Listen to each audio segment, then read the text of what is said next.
Hey Greg, let's talk bourbon. All right, so my brother gave me a bottle he wanted me to try, and he gave me the last little bit of it. It is an Evan Williams 1783. It's selected by veterans. It's kind of cool, and it's only like what, a $17, $18 bottle. I've tried it a few times. It is pretty darn good, actually, especially for a $17 bottle, right? So I thought I would put it in a blind and see how it fares. So I pulled out the least expensive bottles I own. All right, these are in the range of $17 to $26. The Penelope here is just the straight, normal bourbon. I believe this was picked up on sale for about $20, but I think normal price is like $24. I've got here a Maker's Mark. I am a little bit worried about this bottle. This is one of those bottles that you get from the distillery where you get to fill it yourself, you get to put the wax on yourself, you get to have a special label. It's pretty cool, but I gotta say, I've had several bottles of regular Makers and I've always enjoyed it. And this one I found, I don't know, maybe it's a little flat. Just a buyer beware about getting bottling your own bottle there at the distillery. Slightly different juice. I don't know if maybe it was sitting out too long or whatever. I have no idea. So all I know is it doesn't seem to have quite the same flavor profile as the previous ones I've had. And I also have a Jim Beam 7, and I also have here a Benchmark single barrel. So Jim Beam I think was $22, and the Benchmark single barrel I believe was $25. So they're all fairly inexpensive bottles here. We're going to see how the Evan Williams fares. I know these bottles pretty well. So I decided, I kind of predicting here how I think it might go. So this is actually the order I put these here. I think that the single barrel of the Benchmark, in the past, that has done really well for me in these blinds of the less expensive bottles. So I think that's one's going to come in first. I think this Evan Williams might do well. I think it might come in second. I got the Penelope down here at the bottom. We'll see. We'll see how it goes. I'm going to move my bottles on over a little bit. And by the way, I have, for my blind, I have numbered these bottles 1, 2, 3, 4, 5.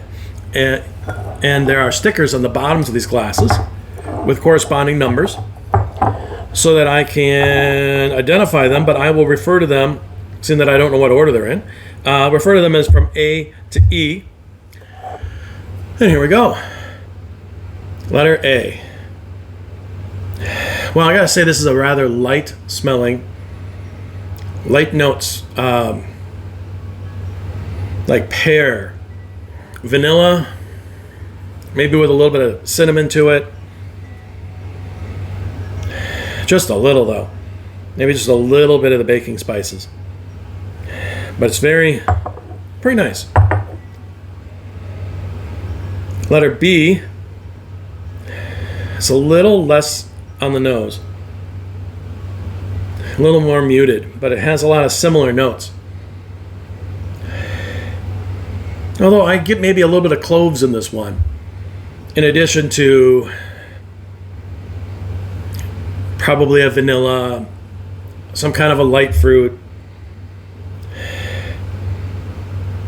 Yeah, pears would still work for this one. But I do get some cloves out of this one. So maybe a little rye in that one. All right, letter C. Nice nose.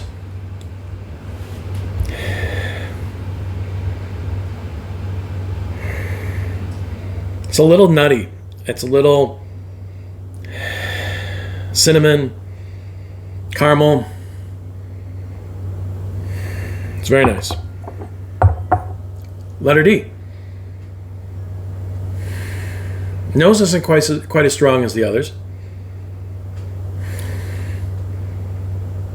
It's pleasant though, but it's muted.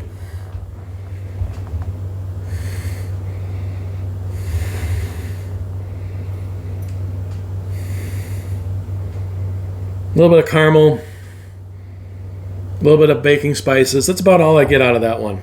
All right, letter E.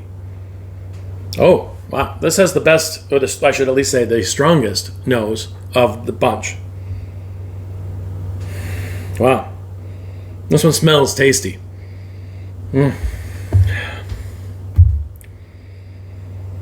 Almost like a hazelnut to it. A little bit of cinnamon. Almost a bready note to it. Caramel. Well, that smells like a winner. All right, I'm going to come back through here with A on the palate.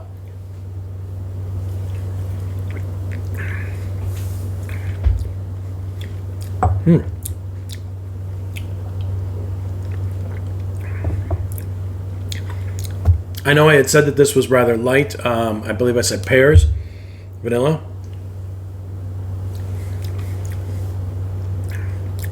Yeah, that's pretty much what comes through on the palate, too. It's nice, crisp, light.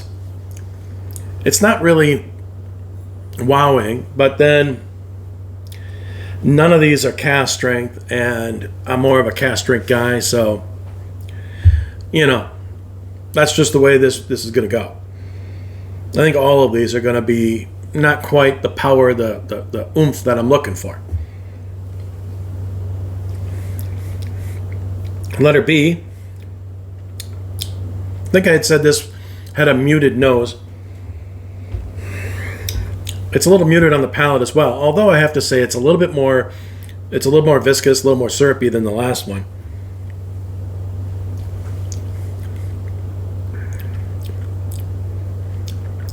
I mean, it's got the cinnamon, the baking spices, a little bit of vanilla. All right. Letter C.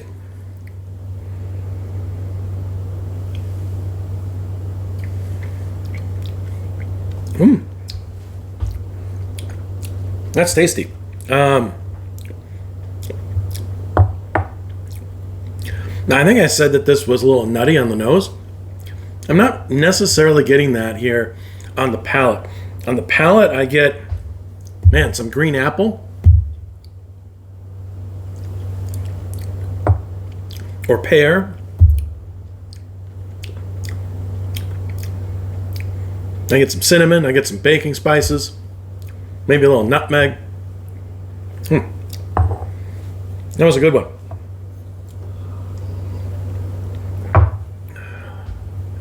Letter D.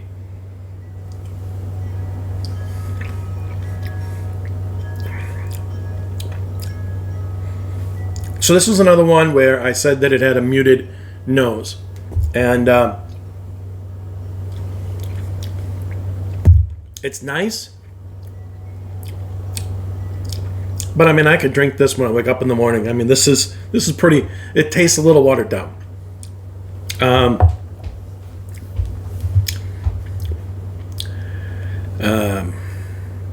A little bit of baking spice.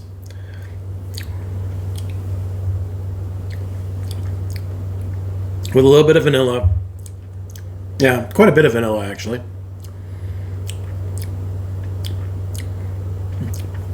That's what I get out of that one. Looking for more, not finding more. All right. Letter E. Yeah, this is the one that had the really nice nose.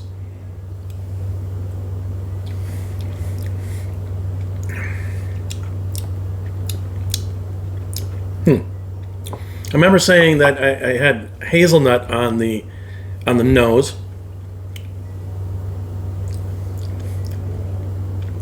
I get the hazelnut on the palate as well.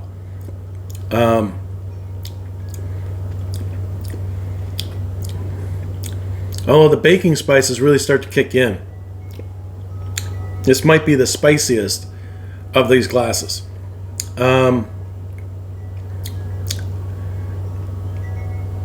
Kind of a blend of maybe a little bit of a vanilla note, a little bit of a caramel note.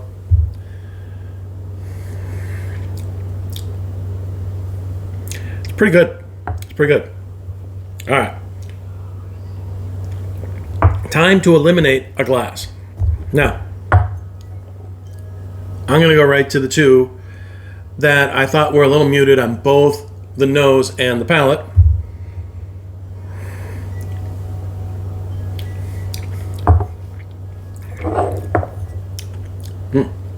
I mean, letter D there. It's pleasant. There's nothing wrong with it. It's just a little weak, and it's got 2 notes, and that's it. All right.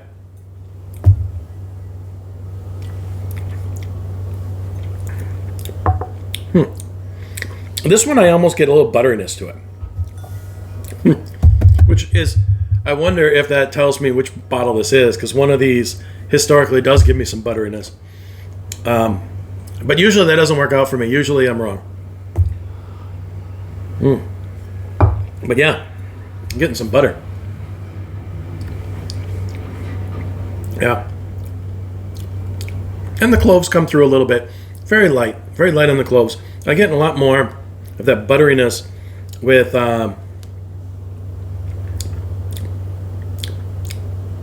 like a honey or vanilla.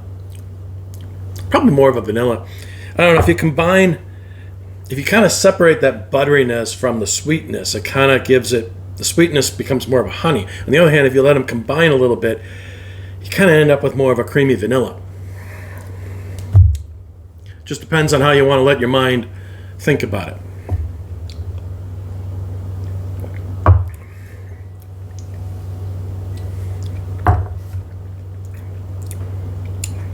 Yeah, I think I know which one this is. I'm probably wrong. But this one, letter D is going out first in 5th place. It's going out because it's just, while it's pleasant and there's really nothing bad to say about it other than it's weak and it's got 2 notes. But otherwise, hey, you know what? It's perfectly nice. I hate to say it, but that's just the way it is.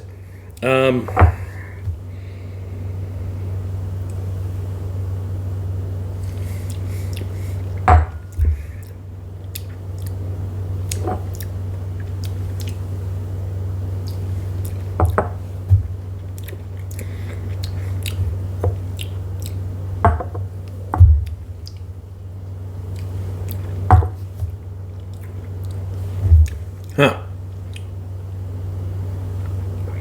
Okay, the butteriness I found in this glass has made me want to give it a reprieve.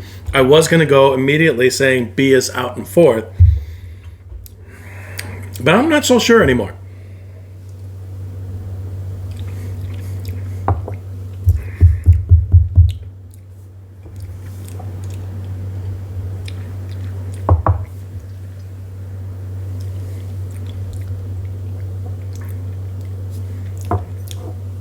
Wow.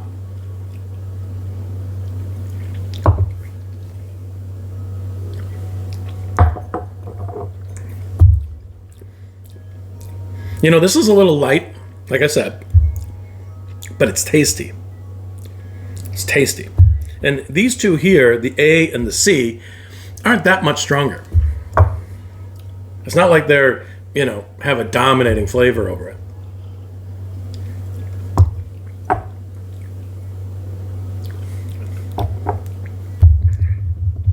Well, that one can't go out yet. It might not be the winner, but it can't go out yet.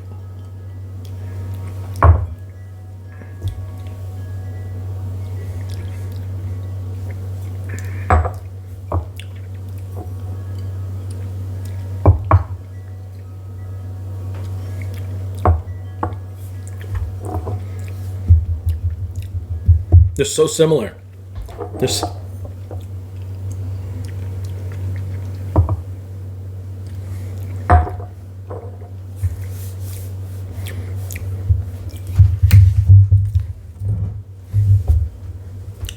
Sorry. Getting into the cheese here. Forgot to put it right here. I know. Lack of preparation, right? I like to use cheese as a means of resetting the palate. These three are becoming so similar to me.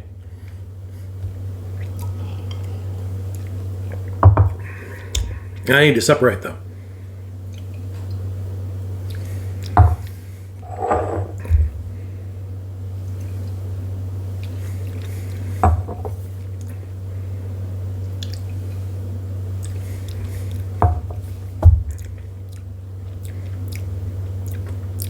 Okay, I'm going to flat out tell you this.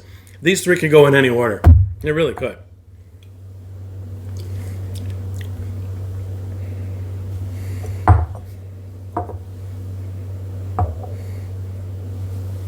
I'm going to go A in fourth place.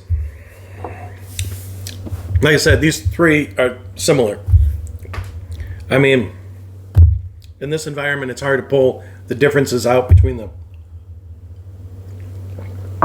But I'm going to have to put, despite the fact I got a little butter for a while,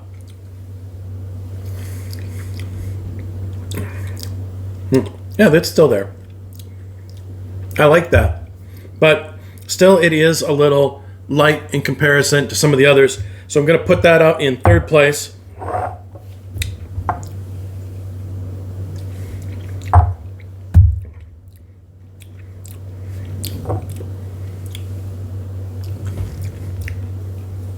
I'm going to have to put C in second place and E in first place.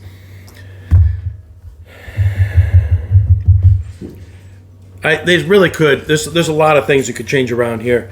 These are all very close. They're good bottles that are for the $17 to $26 range here. You really can't complain about any of these. But let's see what I chose, shall we? So in last place was, it's exactly what I thought this glass was. I wanted to say that was Penelope, and indeed, it's Penelope. It's light, crisp, but it's muted and only 2 notes.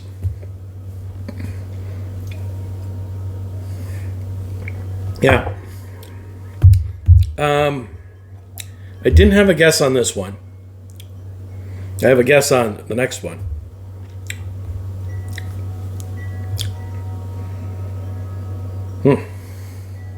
This is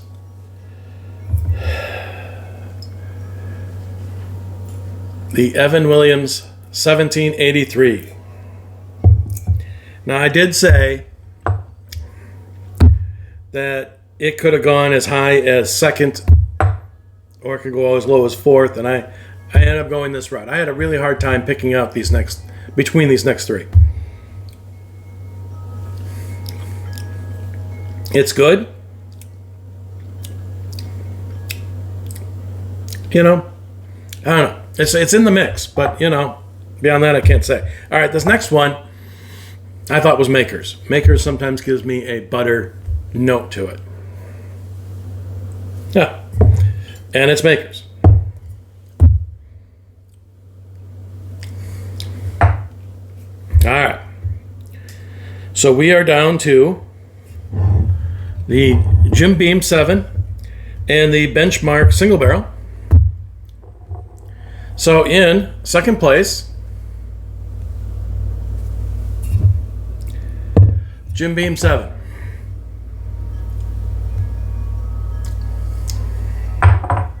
And what I thought was the runaway here, and I thought it would be, Benchmark 7.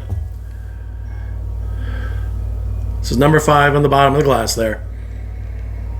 Yeah, I mean, it just smells like Buffalo Trace. What can you say, right?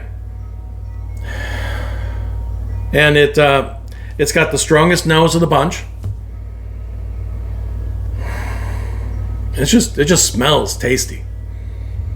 Just smells tasty. It's got that almost a little bit of a mint to it as well. Now that mint and cloves, along with that hazelnut, cinnamon, caramel.